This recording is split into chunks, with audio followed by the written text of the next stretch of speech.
I used to think that I wasn't very good at relaxing.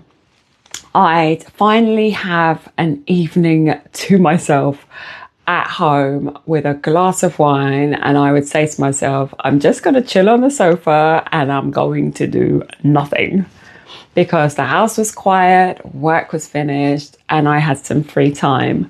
But instead of relaxing, instead of just chilling out, I would be checking my phone, I'd be checking on clients, I'd be mentally planning what I was going to do tomorrow. I would be thinking constantly and feeling guilty about something, because there's always something to feel guilty about, right? There's always something that needs your attention.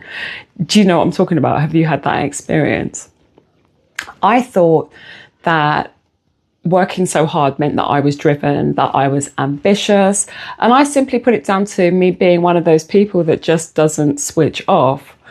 I thought there was something wrong with me.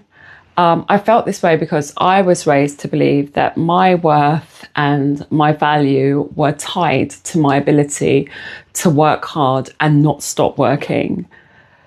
Good people, successful people, people who are of high status and high value never stop working. We're told that all the time, and they love to tell us, right, that the virtue of work, and don't rest. And that was modeled for me as a child, as a young person growing up, particularly in the 1980s. So I thought that you just work hard. That's all you do. You work hard, and that's how you achieve success, and that you can sleep when you're dead, basically. When I finally renounced being the strong one, I stopped believing that being strong was my personality, and I came to understand that in creating Neuroheart Alchemy, what I came to understand is that rest isn't just stopping what you're doing for the day. It's not the cessation. Rest isn't just the cessation of activity, of physical activity. Rest isn't that thing you do just to stop physically moving your body, which is sometimes what it can feel like. In fact, for me, rest is, it's the act, I guess, of preserving and creating safety, real safety for my emotions. It's emotional safety. That's what rest is for me. The nervous system, it has to learn, it has to believe in order to feel safe that nothing bad is going to happen to me if I shut down, if I allow myself to stop moving, if I let go. And that's a big demand for a nervous system that's dysregulated in particular, because you can't turn off your mind if you physically, subconsciously do not feel safe. It's just not going to happen.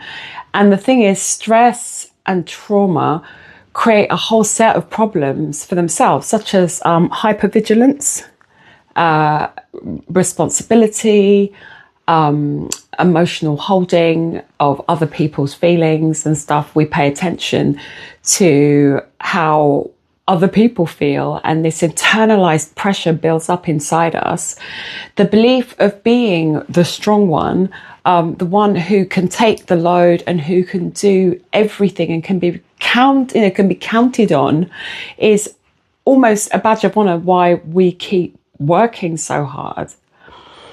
But what if we've mistaken hypervigilance for responsibility, or that anxiety is really covering up motivation? We're calling anxiety motivation, and consistently working hard is what we think is productivity.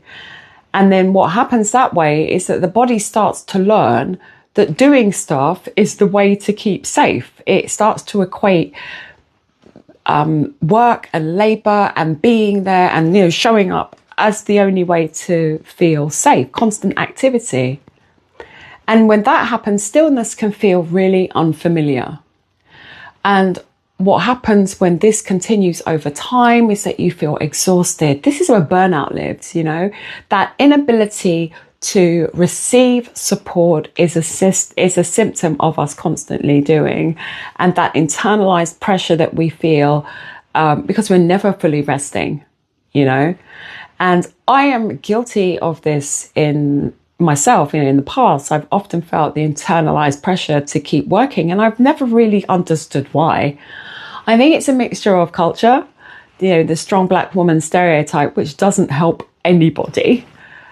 Childhood trauma, and I guess the shame of feeling like I was failing, like I was constantly playing this game of catch up with everybody else, and that everyone else seemed to be working harder and smarter and faster and earning more money than me. So I had to keep moving. But the truth is, maybe I wasn't bad at resting. That never occurred to me. Maybe you're not bad at resting. Maybe you too have also spent years carrying things that were never meant to be carried alone, because I recognize now that I'm not bad at resting. The truth is, I never learned how to feel safe in my own body. And maybe your nervous system also learned that staying alert was equal to safety, and that it was safer to stay moving and hustling and on your grind rather than letting go because it didn't feel safe. So the question then becomes, what would help you feel safe enough to rest, to fully relax and rest? Or perhaps a different question might be, let me think, what if rest isn't something that you have to earn? What if rest is something that you are entitled to just because you are you?